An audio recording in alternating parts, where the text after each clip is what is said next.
Prince William has finally snapped. Enough is enough. He has told friends he will strip Meghan Markle of the HRH title she keeps using, defying an agreement with the late Queen Elizabeth II to no longer use the title. The Daily Beast has reported that King Charles is turning a blind eye, but King William won't. For years, Meghan Markle and Prince Harry have walked a delicate line, no longer working royals, yet still holding the titles that tie them to the British monarchy. But now, that rope is snapping. The British establishment, silent for too long, is finally responding. And the House of Lords is leading the charge. Behind the grand columns of Westminster, what began as a quiet whisper is now erupting into a political storm. Not driven by scandal, not fueled by tabloids. This time, it's official. Parliament is stepping in with a formal petition aimed squarely at Meghan Markle, and it's not symbolic.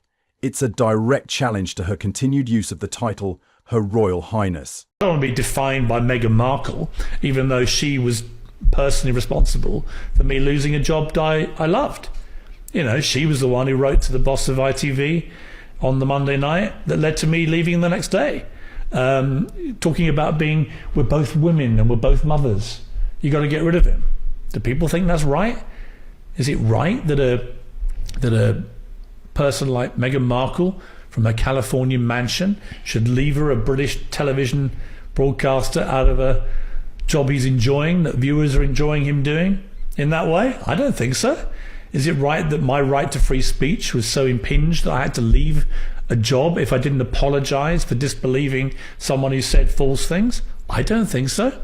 I thought the whole thing was ridiculous, as did Ofcom, the government regulator, months later, who ruled in my favour.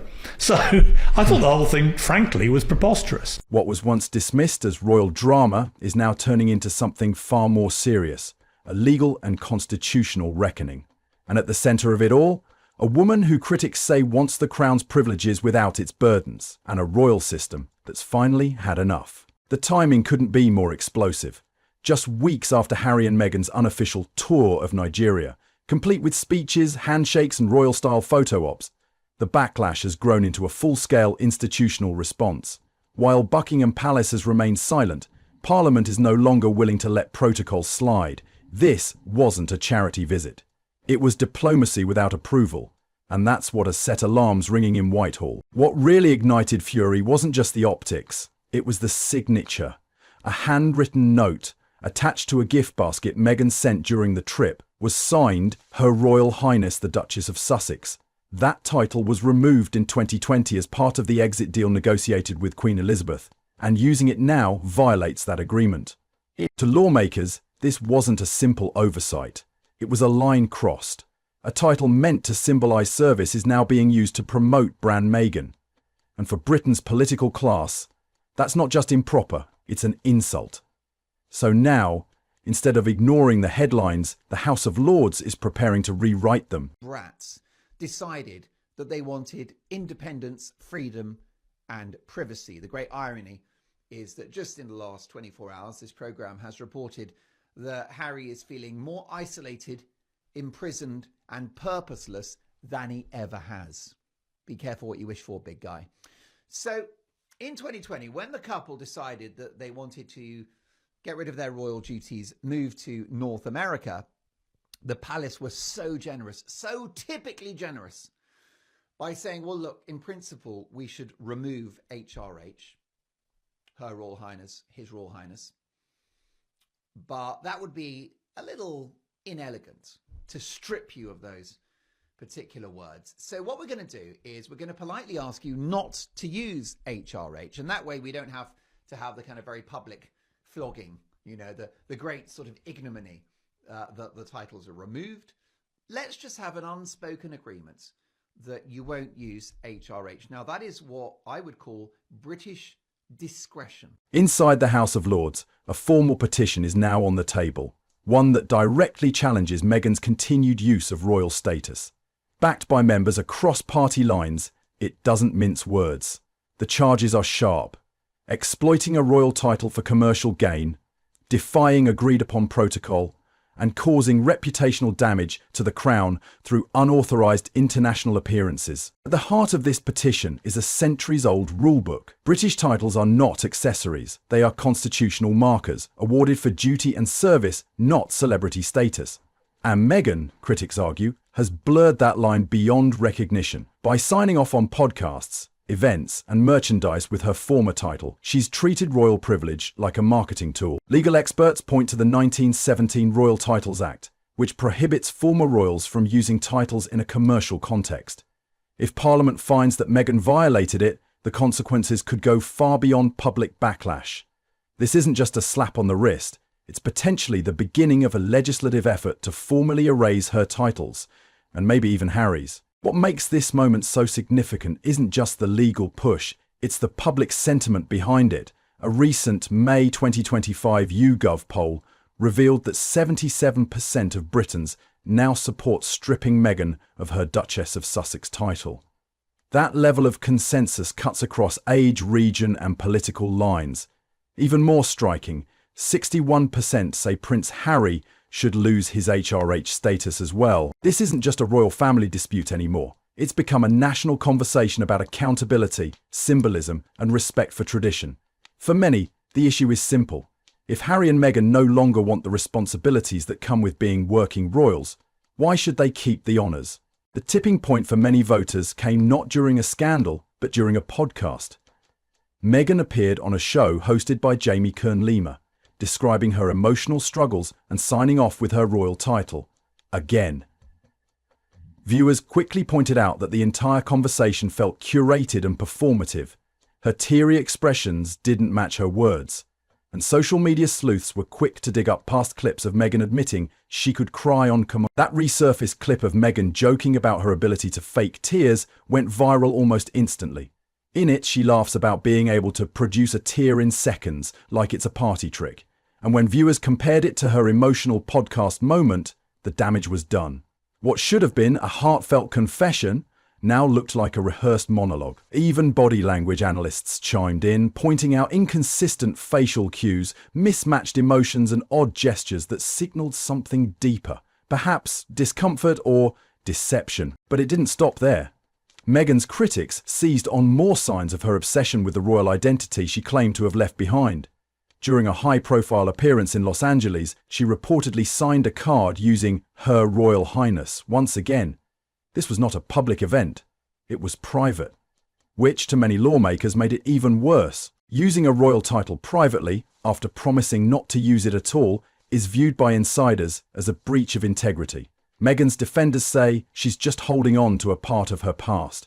But to the House of Lords, it's clear she's treating a constitutional symbol like a personal brand. The House of Lords isn't just reacting to public anger, they're citing real legal grounds. The petition now under review outlines multiple violations, including breaches of diplomatic protocol, misuse of titles, and unauthorized international representation. These aren't vague complaints, they're specific, documented actions that challenge the very purpose of royal designations. Take the Nigeria trip. Meghan and Harry arrived dressed like dignitaries, posed for official photos and gave speeches on cultural identity and heritage. To the public, it looked like a royal tour, but there was one problem. It wasn't approved by Buckingham Palace or the UK government. No coordination, no clearance, no explanation. Just a high-profile visit that mimicked royal diplomacy without the backing of the Crown. To Whitehall officials, this was dangerous territory. The UK's royal family is supposed to remain politically neutral. Any misstep abroad, especially one that involves military or government leaders, can have diplomatic consequences. That's why the Lords described the Sussexes' Nigeria visit not just as inappropriate, but as an act of unauthorized diplomacy. While the Nigeria visit triggered alarm behind closed doors, it was Meghan's ongoing public behaviour that pushed the matter into Parliament. A series of headlines, interviews and branded content all carried one thing in common. She kept using the title Duchess of Sussex, not once, repeatedly, and often in ways that directly tied her royal status to personal ventures. Even during her much publicised Netflix series with Prince Harry, the show opened with the Duke and Duchess of Sussex splashed across the screen. It wasn't subtle, it was branding. And to lawmakers, it crossed the line. To Parliament, this isn't just poor taste, it's exploitation. Titles like Duke and Duchess are tied to Britain's constitutional structure. They come with expectations, boundaries, and rules. And when someone uses those titles to build a media empire while ignoring the obligations behind them, it cheapens the institution. This is the heart of the issue. Meghan and Harry wanted independence. They got it. But what they left behind wasn't just a crown, it was a contract.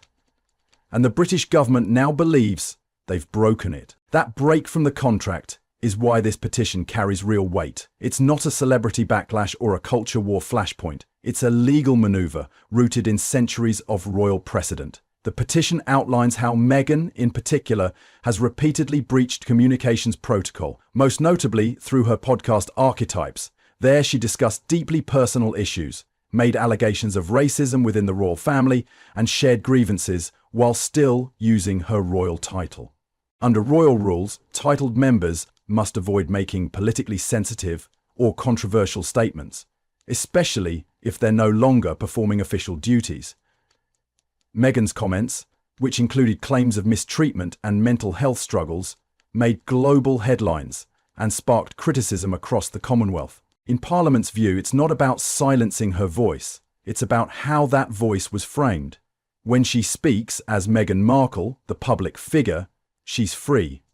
But when she speaks as Her Royal Highness, or the Duchess of Sussex, her words carry the weight of a royal institution. And that's where the line was crossed. The petition now marks these actions not just as inappropriate, but as violations with diplomatic impact. The backlash isn't just legal or political, it's cultural. Across the UK, even among those once sympathetic to the Sussexes, frustration has reached a boiling point.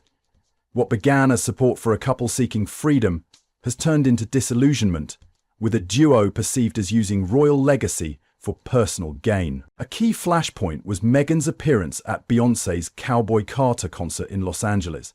In a viral moment caught on camera, she laughed and shouted, "You know I'm Sussex now," while mingling with celebrities. It may have been said in jest, but to many back in Britain, it felt like mockery, not just of the title, but of everything it's supposed to represent: duty, service, and history. The House of Lords took notice.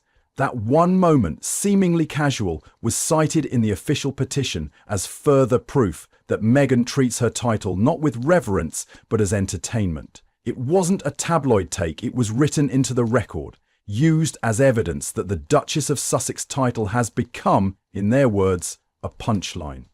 It's not just Meghan's critics making noise. Even some royal watchers and former supporters are expressing disappointment, saying the Sussexes could have used their platform to build something meaningful outside the monarchy. Instead, the perception is that they've leaned on their titles while distancing themselves from the responsibilities those titles represent. One Conservative MP, reflecting widespread sentiment, has pledged to introduce legislation to formally remove the Sussexes' remaining titles. This wouldn't be symbolic. It would be a legal intervention, unprecedented in modern times. The move is gaining traction, not just because of Meghan's actions, but because of what they've come to symbolise: a perceived rejection of royal duty paired with a relentless pursuit of celebrity influence.